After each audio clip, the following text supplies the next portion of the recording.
На 24. јуни 1920 година Тодор Александров во придружба на своји најблиски другари Слави Иванов и Симеон Кочански навлегува на територијата на Македонија под српска власт. На 13. јули истата година 1920 Тодор Александров му испратил писмо на Александар Протогеров во кое го известува дека состојбите на теренот во Македонија под српска власт се одвиваат добро.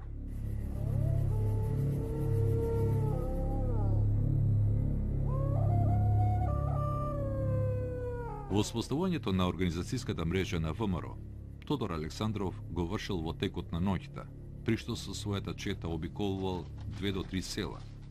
Иако со подготовките претежно биле офатени планинските села, Александров за истата цел испраќал и оделенија од 2 до 4 припадници и во полските села, а за тоа се служел со испраќање на писма или го користел влијанието на поранешните раководители на ВМРО од тие краишта.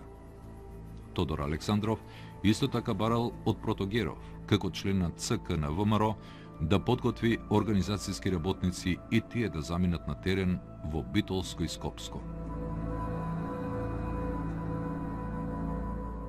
Од друга страна, Александров покажувал прагматизам и во исто време нагласувал дека и тој и ВМРО се согласувале Вардарска Македонија да влезе во рамките на кралството на СХС како рамноправна федерална единица доколку постои согласност од српската власт.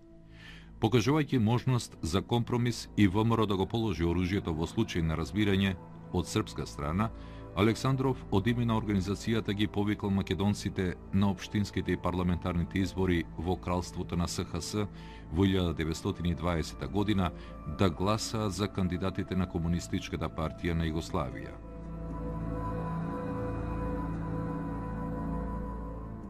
Во писмената документација на Тодор Александров од 1921 година се наоѓало и неговото барање целата етногеографска територија на Македонија да влезе во рамките на федеративно уредена југословенска држава.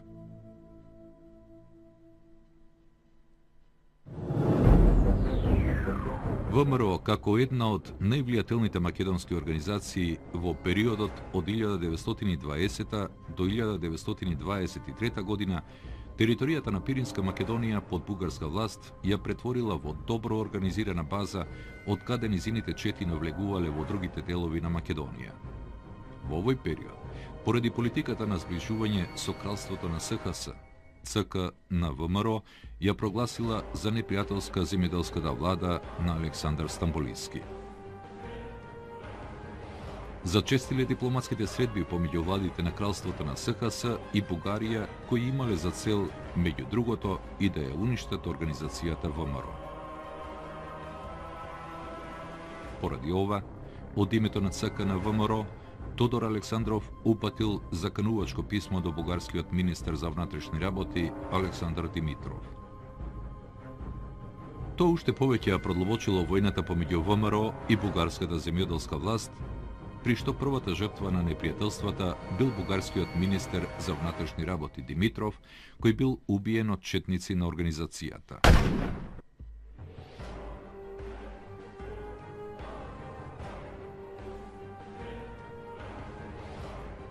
Токму во тој временски период, дури извештаите на српските разузнавачки служби известувале дека во близина на тогашната српско-бугарска граница, во делот на Пиринска Македонија постојано се слушале пукотници кои биле резултат на борбата на четите и селската милиција на ВМРО со бугарските воени и полициски вооружени формации.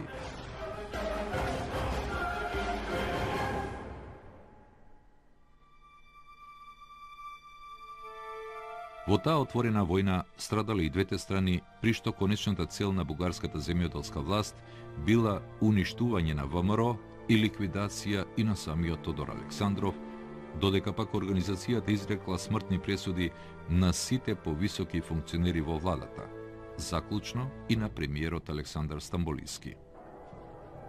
Наеклатантен пример на демонстрација на сила на ВМРО било завземањето од страна на низините чети на градовите Ќустендил и Неврокоп во 1922 година, при што било упатено остро предупредување власта да престане со прогоните на организацијата. Ваквиот чин на завземање на населени места на бугарска територија Александров во програмските документи го објаснувал како одговор на отворените посегања по независноста и постоењето на ВМРО, а не како мешање во внатрешните работи на Бугарија.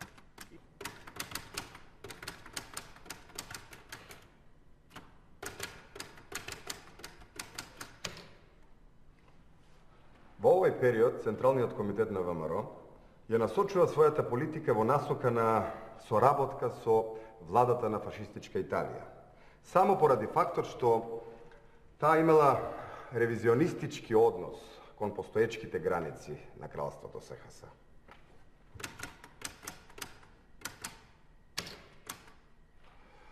Тодор Александров, од позиција на член на Централниот комитет на ВМРО, барал сојузништво и соработка и со ослободителните движења на кралството на СХС. Најголема соработка организацијата имала со Хрватската републиканска селанска странка на Стјепан Радиќ. И покрај антирежимското расположение и ориентација на Радиќ, тој се разликувал од ВМРО и се залагал за пацифистички и легални форми на борба за преуредување на внатрешното устројство на кралството на СХС.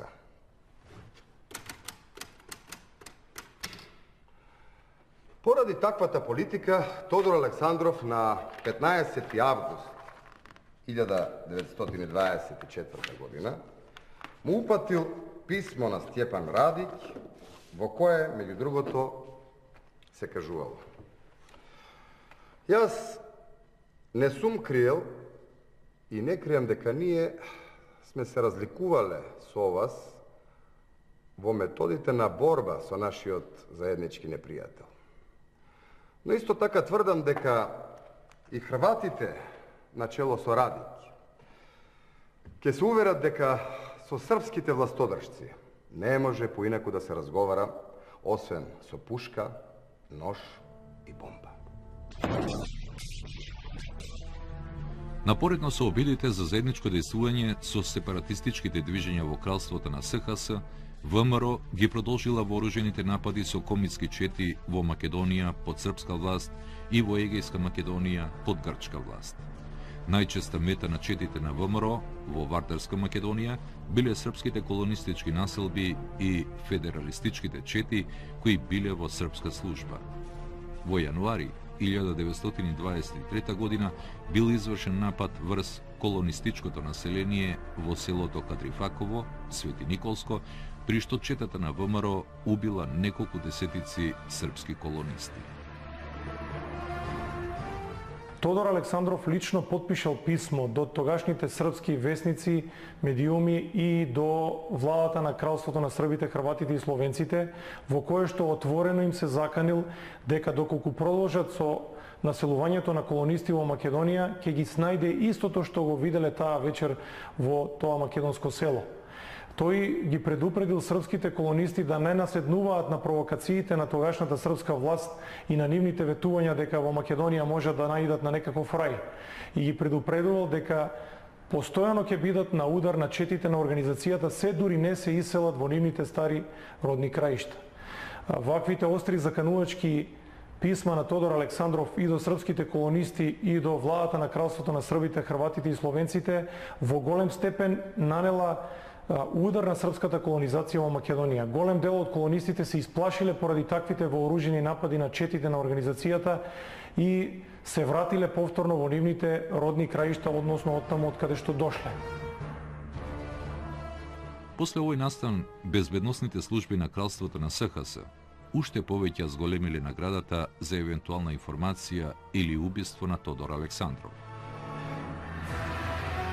Дипломатските средби помеѓу премиерите на двете држави, Никола Пашич и Александар Стамболиски, како и министрите за надворешни работи, го иницирале подпишувањето на Нишката спогодба во март 1923 година. Со овој договор и двете држави се обврзале дека ќе работат на поголема безбедност на границите, особено во делот кон Македонија, и дека Бугарија ќе расформира македонската организација ВМРО, која била главната пречка за подобрувањето на односите помеѓу официјален Белград и Софија. По овој настан, Александров како член на ЦК уште повеќе го мобилизирал четничкиот сегмент на ВМРО во борбата против бугарската земјоделска власт.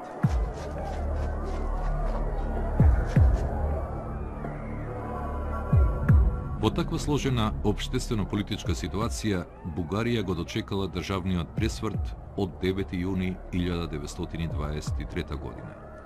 На власт во бугарската држава дошол граѓански политички блок на чело со премиерот Александар Цанков. Во вооружениот преврат учествувале и четници на ВМРО. Во изјавите на Тодор Александров, тој одрекувал учество на ВМРО во државниот преврат и истакнувал дека организацијата не се мешала во внатрешните партиски борби во Бугарија, но од друга страна не е исклучувал можноста поединци да учествувале во сменувањето на земјоделскиот режим поради непријателската политика на Стамболиски кон ВМРО и македонското прашање. Новинарот на весникот Таймс од почетокот на 1924 година во разговорот со Тодор Александров по повод убиството на Александар Стамболиски го запишал следново. Говорејќи за смртта на Стамболиски, тој отфрла идејата за одговорност на неговата организација, но сепак изјавува дека е возможно неговата смрт да е дело на еден или неколку македонци кои настрадале од Стамболиски. Сепак, во едно писмо на Александров од август 1924 година, тој како член на Централниот комитет на ВМРО индиректно признал дека неговата организација делумно учествувала во државниот преврат во Бугарија, но со задршка дека доколку и новата влада на Александар Цанков работи против интересите на организацијата, борбата ќе продолжи и против неа.